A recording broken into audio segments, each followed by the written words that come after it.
Welcome back, friends. So Excel 365 has come with a new formula which is called sort formula. Previously we are using the sort function when we select our data and then go to a home tab and go to that sort and sort our data, sort A to Z.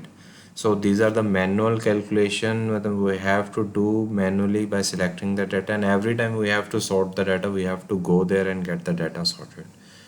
So Excel 365 has come with the formula, sort formula. So it's very easy to use. Once you enter the sort formula, your data will automatically get sorted. So let's start it.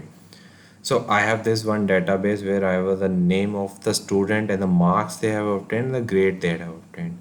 Now this data is not any sorted there. So another method we generally sort is that we may go to home and sort about by custom sort by marks smallest to highest.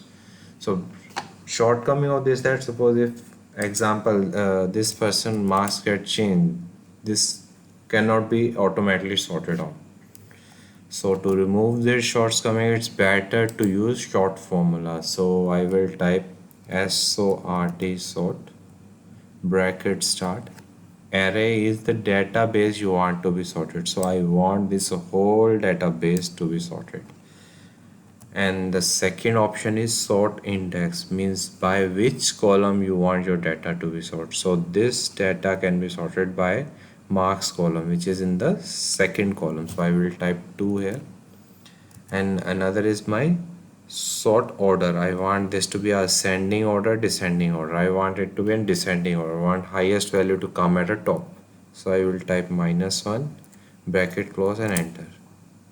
Now see, automatically he convert this data into a descending order. The benefit of it, suppose the Sham scored 99 marks, my report get automatically changed.